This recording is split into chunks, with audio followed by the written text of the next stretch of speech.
Here we go. Welcome everybody to this month's Intentional Success webinar. I'm calling this one The Buck Stops Suddenly. Actually, it stops ever so suddenly. This is your guide to intentional management. So we're going to talk about how do we manage intentionally, which means doing the things that we need to do and ignoring the things or letting somebody else do the things that we shouldn't be doing, and what's the difference between those things. I am, of course, Tom Stimson, your host and teacher for today. There's all my information about how to find out about me. Please visit the website, visit the Facebook page. I should put AV Matters up here as well. Check out the avmatters.com page, av-matters.com. Subscribe to that as well. So we have some sponsors for the Jumpstart workshops that help make things like these webinars possible, and I'd like to give them a quick shout out and thank you for helping us out this year. We've already added some new folks for the next workshop, so this is going to get to be a pretty crowded slide if I keep doing this. So why this webinar? Well, we've heard the phrase.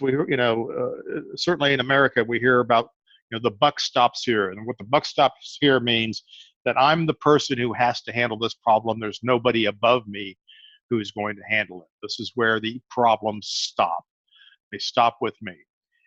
And most of us subscribe to that. Many of you will tell me that the buck stops there. You also tell me you have an open door policy, all those kinds of things. And this is important to note, but the question is, how do we do this?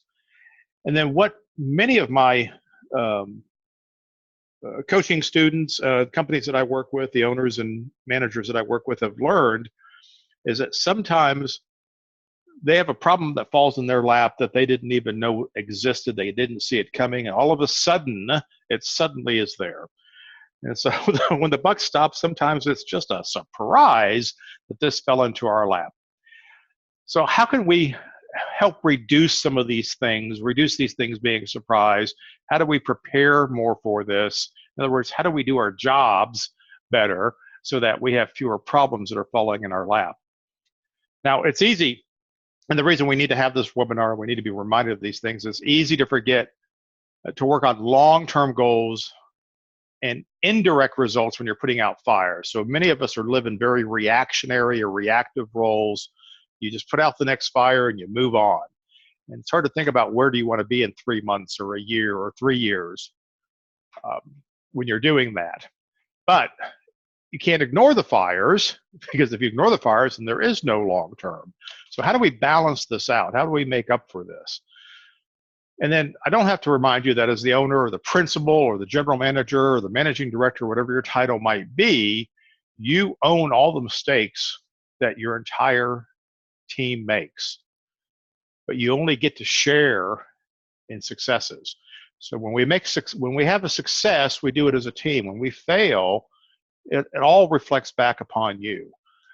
And that's a little disheartening sometimes, because you think your team is making a lot of mistakes and you want it to reflect on them, but in fact it is a reflection on you. And that's why we need to have this conversation today. That's why we need to have this webinar. I will sometimes refer to the business progress journey. If you've been following me for a while, you've heard this before, you'll understand what it is. But for those of you who are new, I talk about companies in their life cycle. So a beta company is somebody who's very early in their life cycle. I have worked with beta companies that are 10, even 20 years old, but they are completely reactive. They work like a startup company. They don't have a lot of well-developed processes or planning. They're simply just dealing with what's in front of them. And actually, many small businesses fall into this category and never actually get out of it. Most freelancers or marginally successful freelancers fall into this category. They never become a 1.0 company. But 1.0 companies start to put some things in place. They have the right people. They start applying some processes. They start differentiating between, this is the process we follow versus we don't follow that one. They start developing some of those distinctions. Try to reduce the amount of time that they're spending reacting to issues and more time planning for them. And then in 2.0, we're planning and predicting as part of business. That's what management does. And we document processes, not just remind ourselves that we have them. And then 3.0 companies are companies that can choose their trajectory. They can decide where they want to go. They have systems and processes that they can apply anytime they want to go somewhere. If they want to create a new line of business or open up a new office or take on a strategic initiative, it's simply a matter of redirecting some of the existing energies and techniques and processes and skills to do that. In other words, it's not reinventing the wheel. They're not starting from scratch. So 3.0 companies are where we would all like to be because we have a lot of control over our lives and where we go and what your company can accomplish. And obviously 3.0 companies can accomplish a lot more because they're used to being successful. Now, today, what's intentional management? Well, I talk about intentional success. It's a brand, it's my newsletter, it's something that I firmly believe in, and all the things that we do to achieve intentional success. Intentional management is our role as managers to get that done. Intentional management means owning the outcomes and the process. So we want to own both of those things. We want to own the outcome. We want to say, hey, I can get for here, then I have to also own the process that gets us there. Intentional management means that good or bad, the buck is always going to stop at your desk. When things go well, you need to acknowledge it and move on. When things go poorly, you need to take ownership of it, address it before you move on. Remember, you are responsible for the journey, not just of your company, for each individual inside your organization. Now, what do you need to know in order to become an intentional manager? Ah, surprise, a Venn diagram. Who'd have thunk it? I often use Venn diagrams as diagnostic tools, and I want to present this one as a diagnostic tool. I want to present it backwards. If I start to look into an organization, we're doing an assessment, an evaluation of a new client. I'm trying to help a coaching client understand what's going on in their business. I'll look at how the problem manifests. What's the pain they're suffering? Where does it hurt? And if it's inconsistent results, if they're not happy with the results, if they can't rely on the results, if they don't have faith in the team to deliver consistent results, I'm probably going to spend a lot of time talking about processes and making sure that this company puts in place the processes are relevant to what they do as a business. They may have a ton of processes in their business. They may not be processes that matter to the results they're trying to achieve. If we start out our conversations and we're talking about not being able to grow, always being busy is usually what I hear. We're always busy, but we don't seem to be getting anywhere. Then there's a capacity constraint. And I'm going to look at how management, and particularly the owners, delegate actions, and we'll talk more about delegation through the rest of the webinar, and how they apply trust. How well do they trust? Because if you don't trust, you won't delegate. And if you don't delegate, you won't trust. So not trusting and not delegating will constrain capacity 100% of the time. Or if the conversation starts about a lack of accountability, well, we don't have a lot of, how do we hold people accountable? If that's the first question they ask me, how do we hold people accountable? I'm going to probably uncover a lack of clear expectations inside the organization.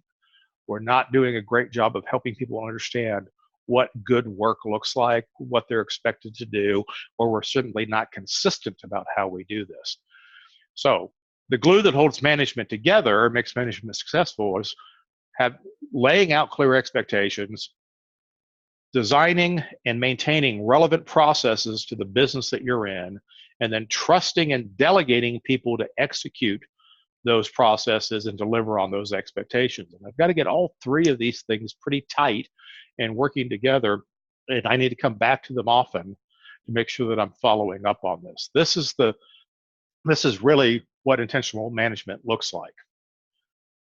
Now, let's talk about some job descriptions. I'm going to talk about two primary job descriptions here. The first one is the CEO, which could be the owner, and very often is the owner, but not necessarily. I work with several companies whose owner is not active in managing the business, and they have a CEO in place to do that. We see this a lot in larger companies, but I'm seeing it more and more in small companies with less than 50 employees.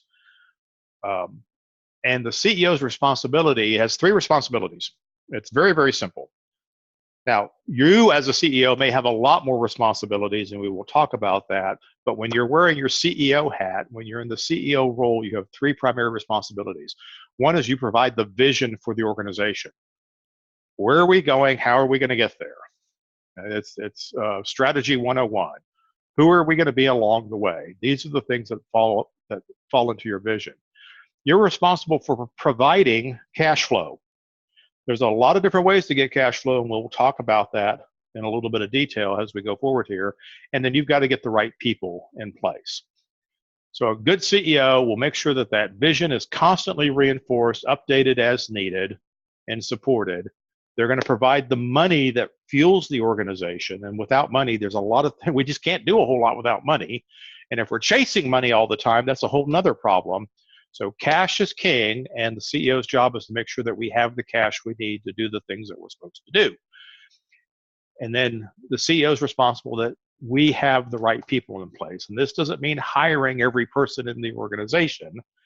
It's making sure that we hire the right managers who will hire the right people, who will hire the right people, and so on. So providing an environment where the right people are attracted and the right people will come to work for you and stay, employee retention, all falls under the responsibility of the CEO. These are not things that a CEO can delegate, but there are tasks within these responsibilities that the CEO will get help with, as you'll see as we move forward. So the first of the CEO responsibilities we're going to talk about of those three is vision. What's the vision of the organization? So this is about telling a story. So we have lots of stories that we need to tell in our business. And sometimes it starts with simply, what business are you in? Now, this may be self-evident to some of you, but some of you right now are nodding heartily because no one in your company can tell you what business you're actually in. You're reactive. You're chasing all sorts of different kinds of business. There's not a lot of focus. I had a call with a client the other day who was trying to get their head around the business that they're in and how to make decisions. And they kept describing their business to me in terms of how big the jobs were, which has nothing to do with what business you're in. So being able to understand and tell the story about the business that you're actually in, how you make money at it, who are your customers, and what are your values is extremely important. And this is the responsibility of the owner and the CEO. Again, who are your customers is important. Not just who is it that does business with us right now, is who are our customers tells the story of who our customers should be and will be going forward.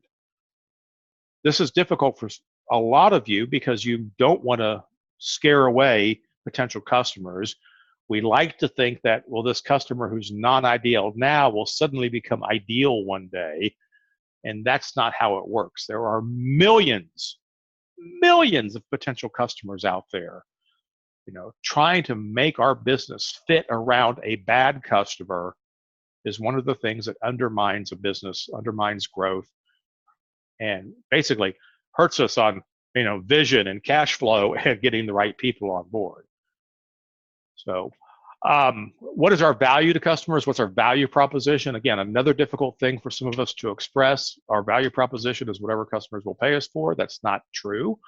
Our value proposition is, how do we improve our customers' condition in a valuable way in customer terms? How do you make money? Another difficult topic. Another thing that we go round and round with some business owners and some clients of mine is, how do you make money? Money starts with cost. All the revenue you take in after cost is the money that you make. That's not always evident or as clear cut in some organizations as it is in others. And then, what are the intended values of your culture? Not what are your values, what are your intended values? Very few of us have companies that have exactly the values we would like to have, but we needed to define the values that we intend to have so that we can do the things to reinforce those behaviors, those attitudes, to make sure that we move in the direction of our intended value system. So again, CEO's job, tell the story of the organization. Now, part of vision has to do with time, because vision is a goal. This is something that we're aspiring to. So a mastering the time frame of vision means developing a 3-year vision. Where do we want to be in 3 years? You can choose 5 years. I wouldn't go any further than that. You could choose 2 years, but that's really too close. That's much too soon of a horizon. 3 years is about right for saying, hey, we're going to accomplish these things in 3 years, and here's what we're going to look like in 3 years. Here's where we are now. Here's where we're going. To get there, this is what I want to have done in year 1. Don't worry about what year 2 is. The second step, once you have a 3-year vision, is to define the goals for 1 year from now. And then in a year from now, you'll develop a new 3-year vision, because you always need to be looking 3 years out, and another set of 1-year goals to get you closer to it. And surprise if those don't change and evolve from year to year as you advance, as you grow. Now, I've designed the 1-year goals. Now, what are the projects that I need to accomplish or finish in order to achieve my 1-year goals? Again, we're mastering time. Once time passes, we can't get it back, right? We all understand that. I can't reclaim yesterday. If I didn't get my work done yesterday, I'm going to be behind. So I want to always look in my projects and my planning, which means I have to look at tasks. So if I have to get a 3-month project done, I have a lot of tasks that go with that I need to keep moving forward. We have to master time. We have to control time. We have to take advantage of the time that we have, because that's the one thing we cannot buy more of. Money will not give you more time, right? And then the last thing on here, it's actually the 5th thing on here about mastery over time, is having an exit strategy. And this is often an uncomfortable conversation for business owners, because one, they don't want their employees to think that they're ever going to leave, that they're going to sell the company, that somehow that's going to be demotivating for employees. But that's not the point of an exit strategy. The point of the exit strategy is understanding what you're going to do with the business in the long term, so you can make the choices that get you there. You could have an exit strategy that says, I want to sell the company one day, and you can have absolutely no plans to sell the company. But how we manage the long-term vision of an organization that would one day be sold is different than how we would manage the long-term vision of a company that we're going to pass down to an employee, that we're going to simply close the doors when we're done, when we retire. Having an exit strategy is a very important part of what you do, and communicating it to your employees so that they understand what you're trying to accomplish and how they can help and how it benefits them is very important. And if you believe that all exit strategies, that the execution of an exit strategy always means the employee loses, that has certainly been true in examples, and we can all cite examples of owners who sold the company, mergers that went bad, companies that were dismantled when a new owner bought them, or they were merged into a larger group. We can all tell those horror stories, but there are also many great stories of successful exits that actually leave the company in a way that you're happy with as an owner, your employees are happy with. We don't hear about those because we all like a good train wreck, right? And that's what we want to talk about. But we need to master time, and an exit strategy is an important part of that. Now, the other second responsibility of the CEO is the cash flow. Cash is king. So what is cash flow? So simply put, cash flow is money that is available to use. You have to be able to use it. That's what makes it cash, right? It's got to be usable.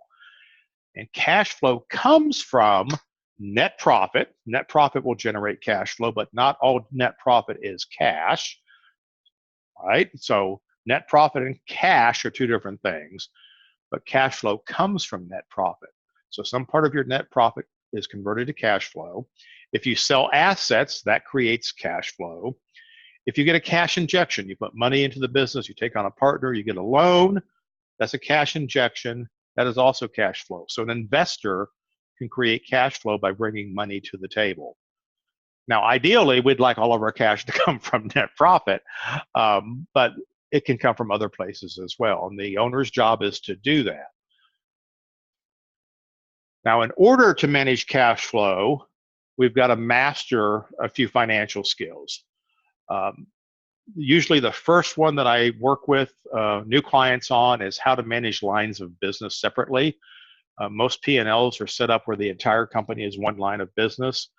Um, and most of you have 2 or 3 or more lines of business. I've actually worked with a couple companies in the past 18 months that had as many as 8 lines of business. They were running under one P&L without any significant distinction in the revenue types and the cost of goods sold types. So some other lines of business were very profitable, which surprised them, and other lines were very unprofitable, which surprised them because they're never the lines of business that they think are doing well.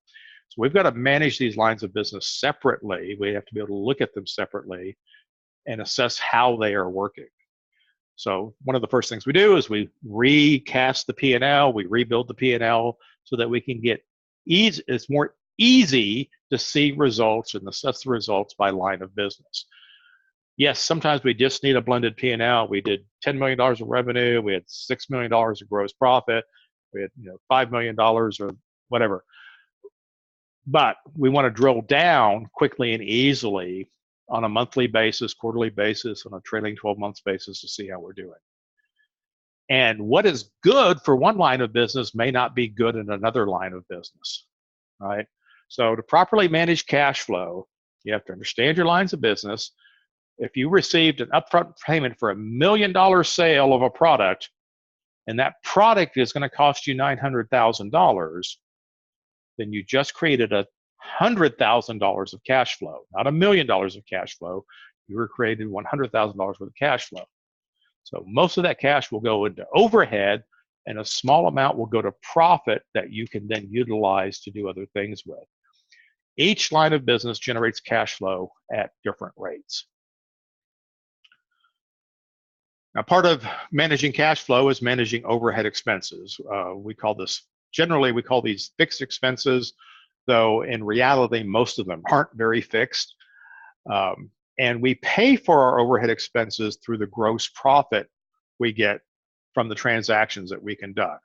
So we sell something, we spend the money it takes to deliver it, we have money left over, that's gross profit. We use that to pay for overhead.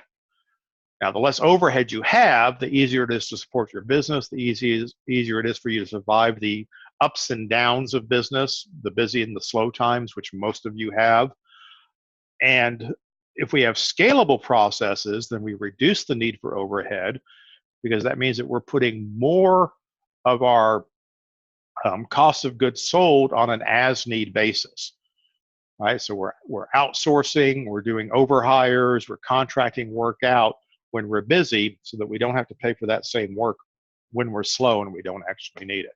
So this is the primary job of an owner-operator and a CEO. Now, I can delegate a lot of this, which we'll talk more about in just a minute. And then finally, managing actual cash, and I should call this managing receipts. In a small business, cash is king. I've said that 4 times now. Collecting money is more important than selling. And I know this is hard for some of us to accept, but the fact is, if you sold something and you're not going to get paid for 120 days, you've not done yourself any favors. Collecting money is far more important than selling. Now, it would be nice to have things to collect on, which means we do have to sell.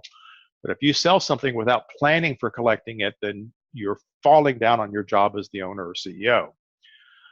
Now, profit is the primary source of cash, but we also might be going out and getting short-term loans. Having a line of credit is a secondary source of cash. So I can't always collect in the time that I would like to, and sometimes we sell a big job with a lot of expenses, and even the deposits aren't going to cover all the money that we need, in which case I need lines of credit that will help me get to the time period when the rest of the collections come in. But again, that's part of what managing cash is all about. And then working capital. Working capital is the money that I need for the size of business that I have, the money at my disposal. And working capital is typically a combination of cash and short-term receivables, available line of credit, money that I could get very easily if I need to. And that working capital tells me what I can accomplish. Sometimes I have an opportunity to do something that will really help the business, grow the business, advance the business. I've got to spend some money to make some money. Having working capital is what will allow you to do that and say yes. And again, we don't always know when that's going to happen, which is all the more reason we need working capital. And different sizes of companies need different amounts of working capital, which is one of those things that we look at when I work with an organization. Now, the third thing, of course, and the CEO's responsibility is people. And I'll just remind you, I know I'm going fast. I know I give a lot of information in these things.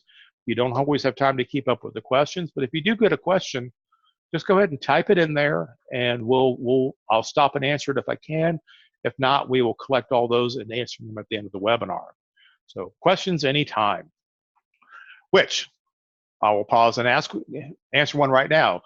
The question is, for event rental companies, what do you consider different lines of business? All right. In event rental companies, pure play companies where you're going out and doing all events all the time, most of you do have multiple lines of business. You may have a very small rental line of business, which doesn't happen very often, or you may have a sub-rental or B2B type of business where you're working with your peers and helping them out for their events. That's a different channel. It's different profit margins. Sometimes you sell or resell products. So if I buy product and sell it to my customer and they keep it, that's a different line of business than the event rental or the production rental side of the business. Service and labor are sometimes different lines of business. Project management can be a line of business in some event rental companies because it's not inherent in every single job. It's something that I can sell. I also see event rental companies that do design and treat design as a line of business, or creative as a line of business. I could go on, but you get the idea. What makes it a different line of business is, one, I probably have a different economic buyer. Two, the profit margins are created differently than the rest of the business. So an event rental or production rental, we know we have equipment, labor, and expense. And I make money off the equipment and I try and own it and sub-rent as little as I can so I can make more money. Same thing with labor. I want to have people on staff, but if I can't, I want to buy them at a price where I still make money. And then the expenses, these are things I have to procure and get reimbursed for or resell. Travel, for instance. Again, I want to sell that at a good price. I want to buy it at a good price. I want to manage those profit margins. And those three revenue streams are typically what makes up a line of business in the live event. All the other types of things that you do factor differently.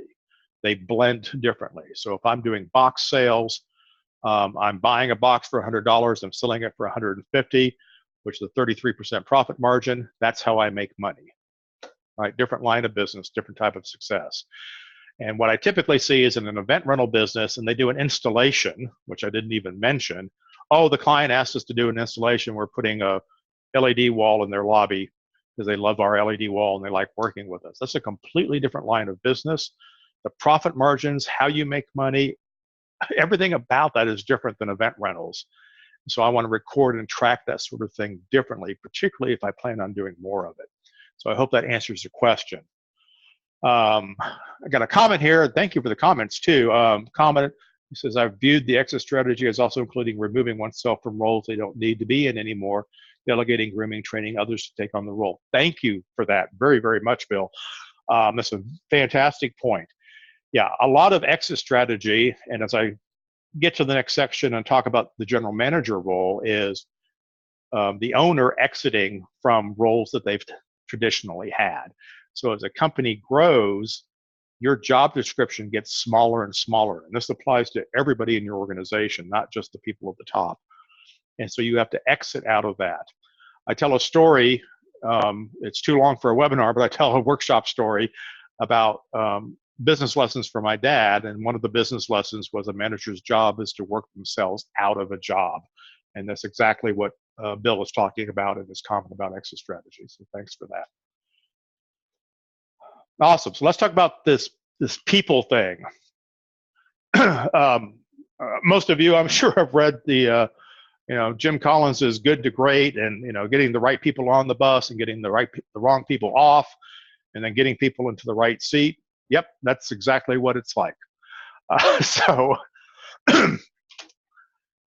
if you've heard me teach before, I talk about hats, I talk about roles, and I talk about processes.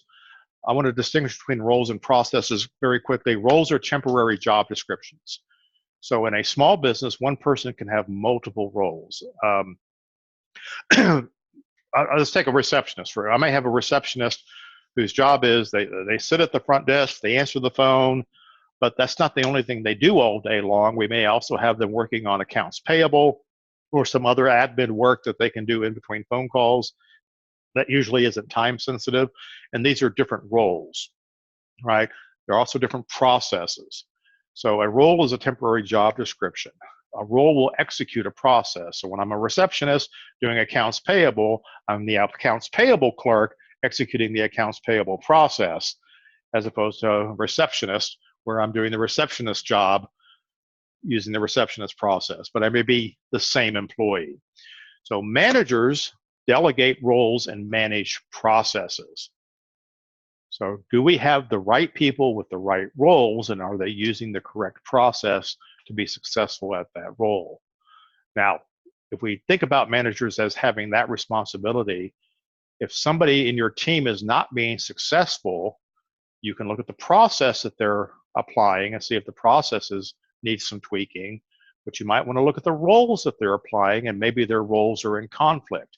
Maybe they have two roles that have to happen at the same time, and they're coinciding, which means they can't do either role very successfully.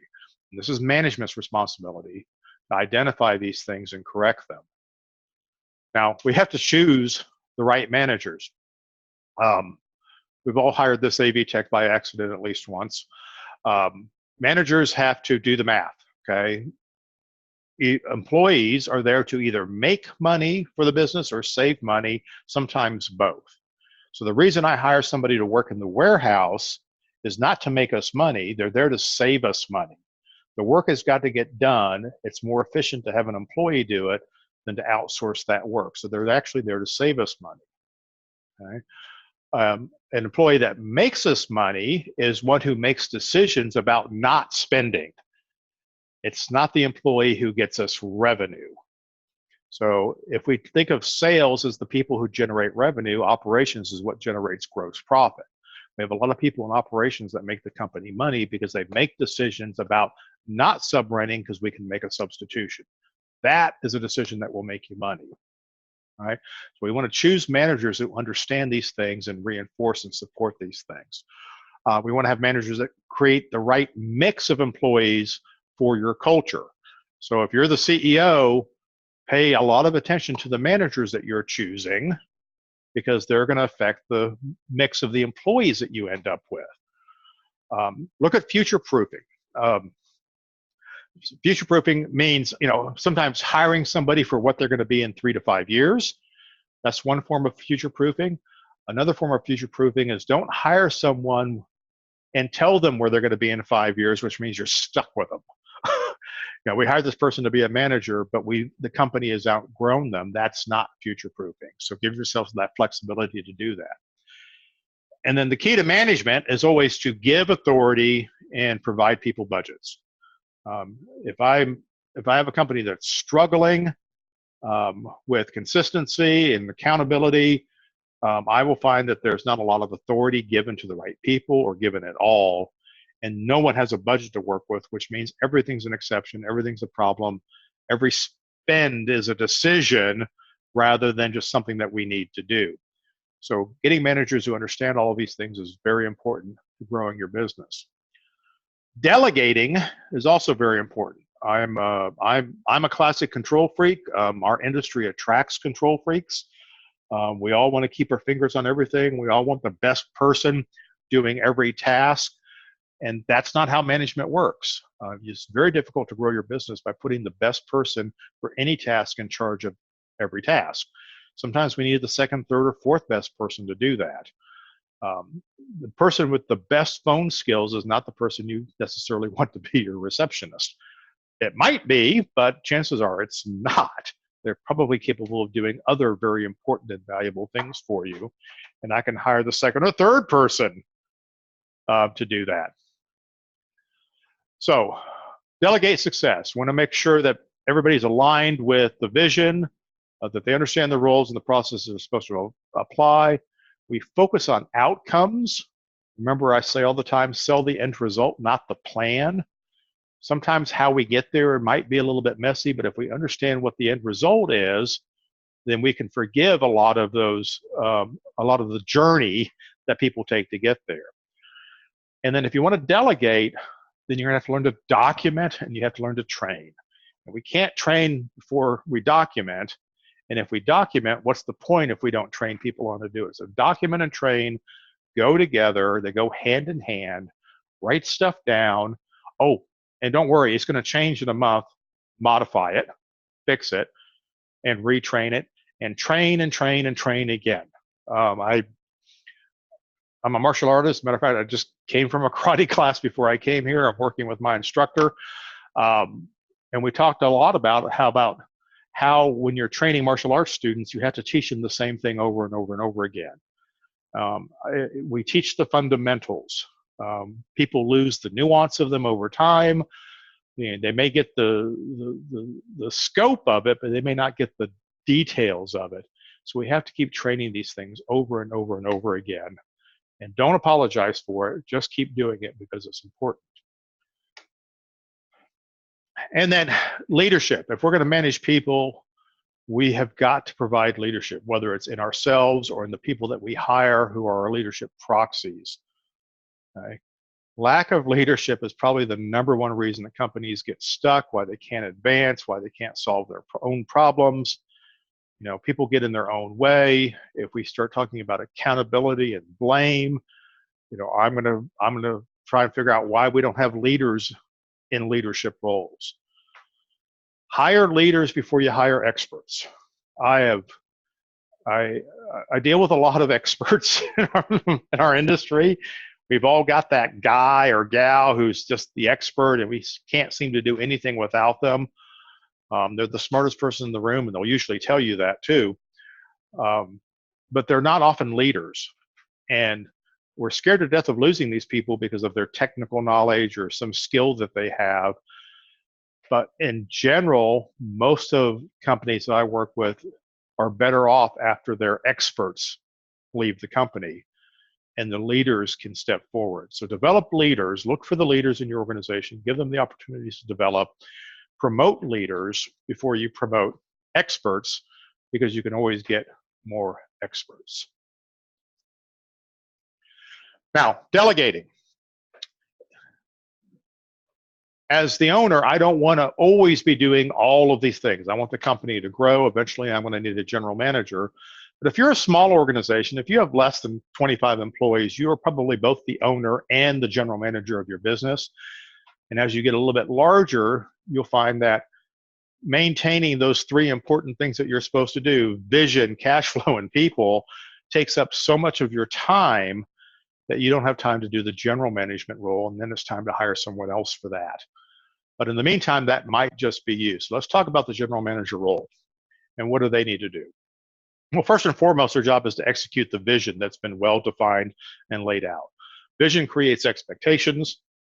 It sets parameters. It tells us what lines we need to stay within. So the general manager's job is to find the right tactics, execute them properly, and measure them to make sure that we're on track. The general manager is going to retell the stories when they're applying the strategy that's laid out within the vision. They're going to connect the tactics to the strategy. You know, the reason we do this, we're going to show an employee, here's why this task is important. Here's why this process is important. Here's how it connects to the overall strategy, and why that is going to get us to where we want to be in 3 years. Okay? So part of it is retelling the stories that are driving the organization. General manager should always know how the company is doing. They should have their finger on the pulse of the organization. They're the first person I want to go to when I want to find out what's the condition of the business right now. A good general manager is also going to challenge assumptions. They're going to speak truth to power, which is talking to the CEO now. They're reporting to the CEO, and they're going to speak truth to power. They're going to challenge the assumptions that once you have a general manager, we tend to fall into a little bit of an ivory tower over there as the owner or CEO, and a general manager is going to help keep us grounded, which is very, very valuable. Cost, price, and margin. Whereas the CEO is going to worry about managing cash, how we generate cash, the tactics within cash management, like cost, price, and margin, fall under our general manager role. So general manager is going to set the policies on pricing and cost decisions. We want to get the emotion out of money. Emotion will burn us every time. We want to think about the metrics and the compliance of what we do. So we're going to make sure that we enforce the policies that we've set. We're going to measure things that will tell us if we need to find where a policy has been gone around.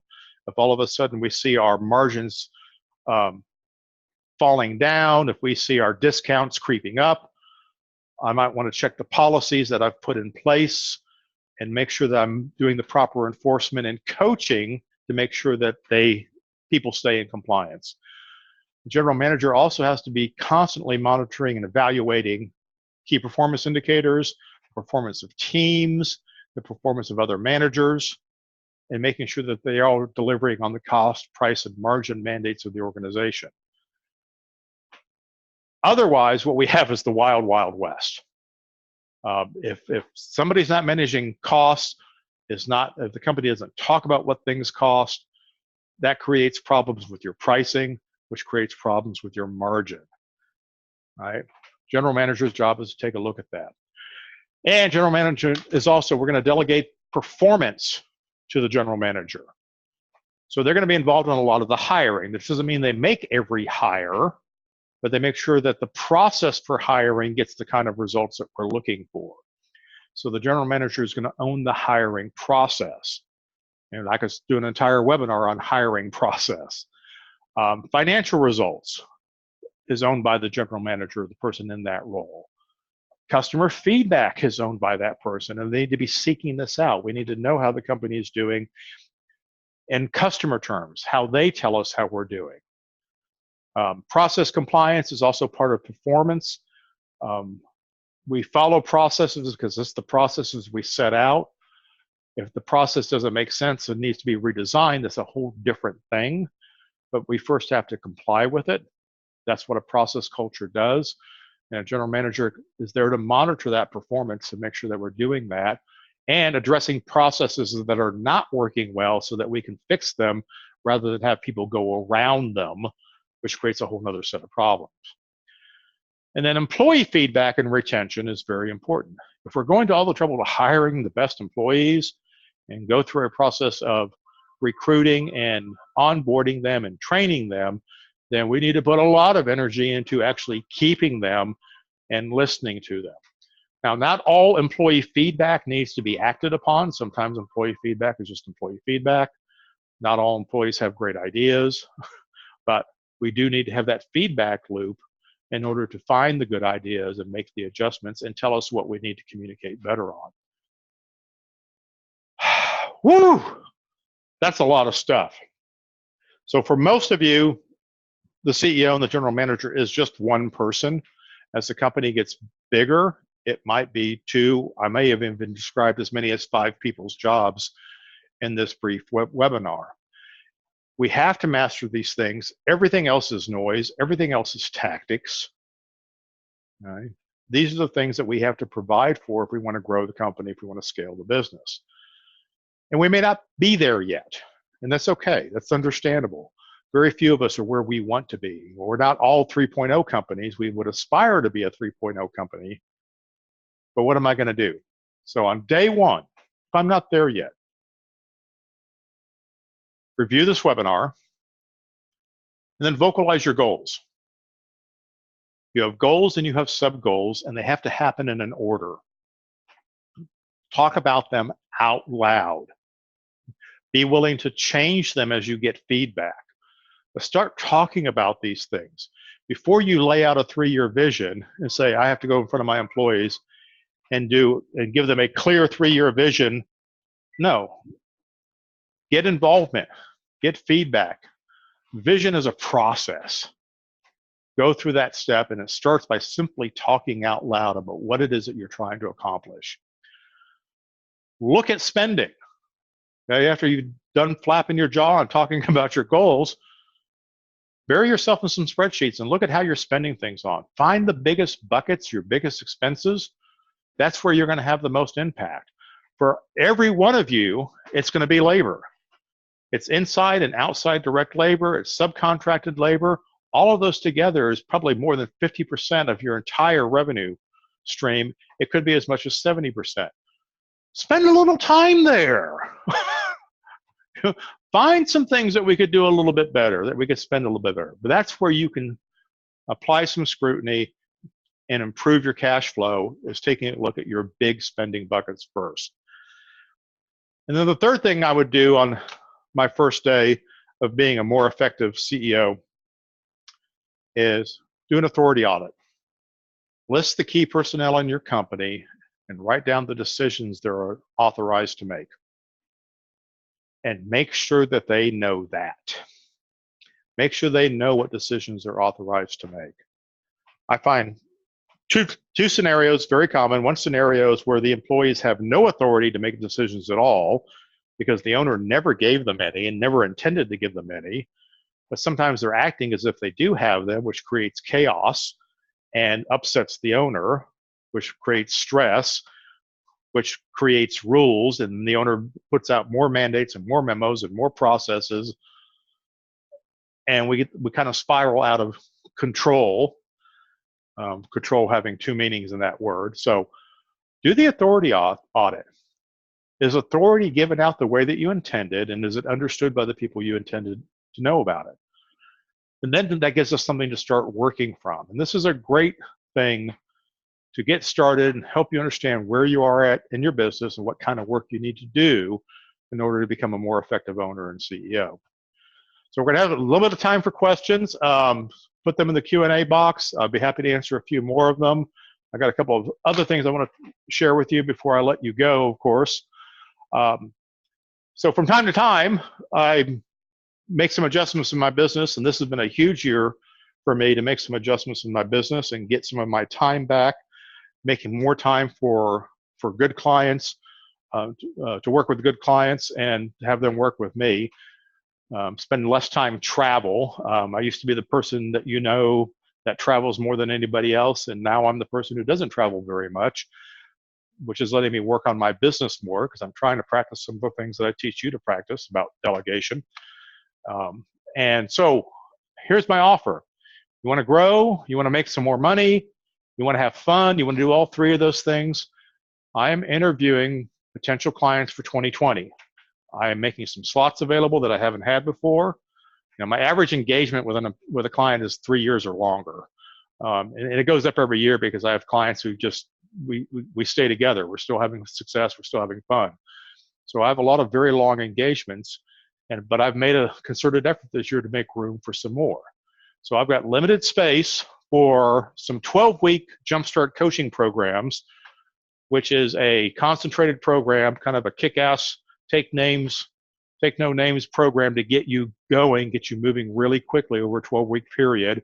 I know you're busy. I know you don't have time for year-round engagement with a coach, but maybe you've got 12 weeks to give yourself a jump start. I also have some one-year coaching engagement slots open.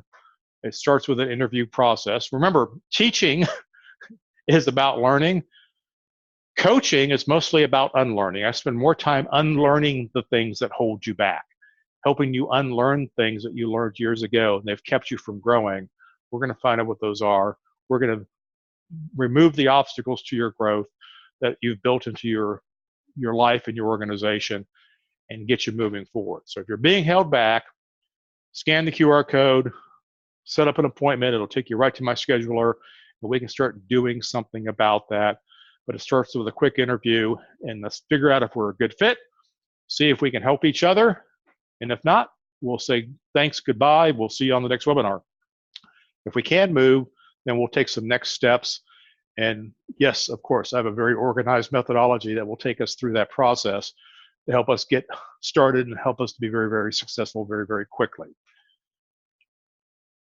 Now, next month's webinar is called Reconnect Cost, Price, and Profit. So before you can price strategically, before you can use pricing as a tool, you need to manage it much more smartly.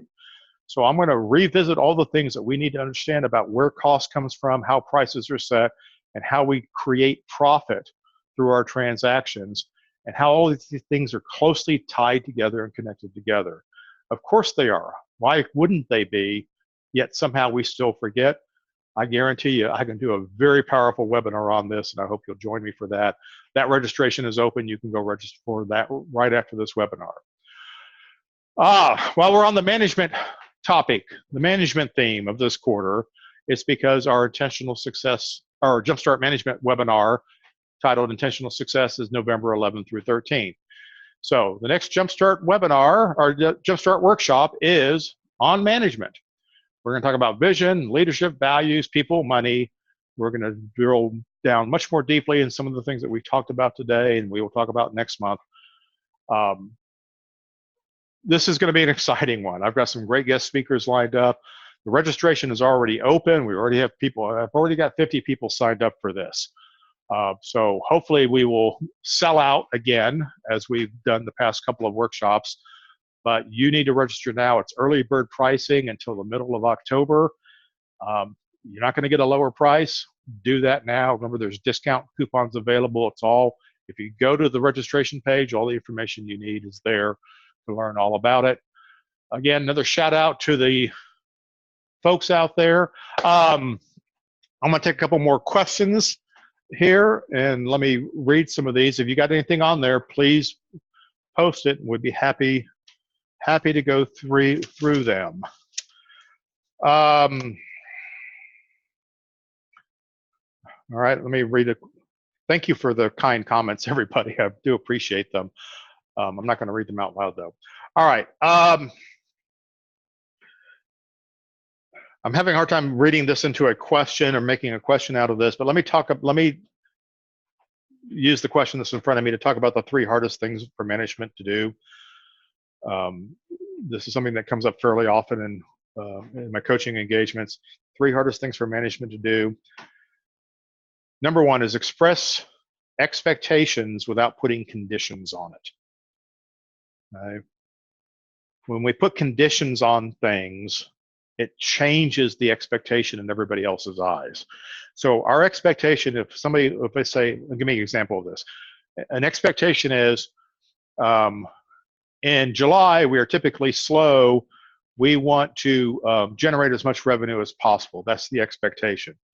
However, we don't want to do festivals. We don't want to do work at the fair. We don't want to do sound outside. All of these are conditions. All right. So expressing expectations without creating conditions to explain the expectations is poor communication. We have to be able to say, we want the right kind of revenue, same kind of revenue we want all year round. However, in July, we're willing to do it for slightly less margin. So the expectation is that we have more negotiable margin in July than we do in busier months. So that's the difference between well-expressed expectations and expectations with conditions. Managers have trouble with supporting processes.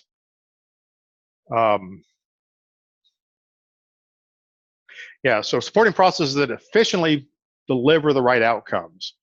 So you have some processes that are inefficient, but we're married to them. We think we have to follow them because that's the way it's done. We have to look at processes in terms of the outcomes they're delivering. And as much as I like to create processes, I also destroy them. I help come into organizations and identify processes that we don't need anymore, steps and procedures that we don't need to have, which are slowing the organization down and creating misunderstanding among the team. And then the third hardest thing for managers to do, besides get rid of bad processes and express expectations without conditions, is that trust and delegate thing that I talked about earlier. I need to give people authority to execute, and I need to give them a budget that they can work with to get the job done. If I'm creating a nonstop line of people outside my office to give them permission to do the right thing, I'm a really bad manager. So I think that's a great place to kind of wrap up today.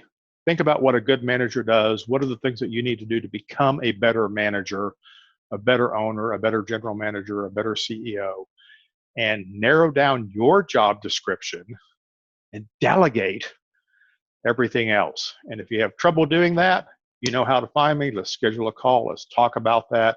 Let's see how we can get you there, you know, more quickly in the short term, but in the long term, how can we have that relationship for a long, long time?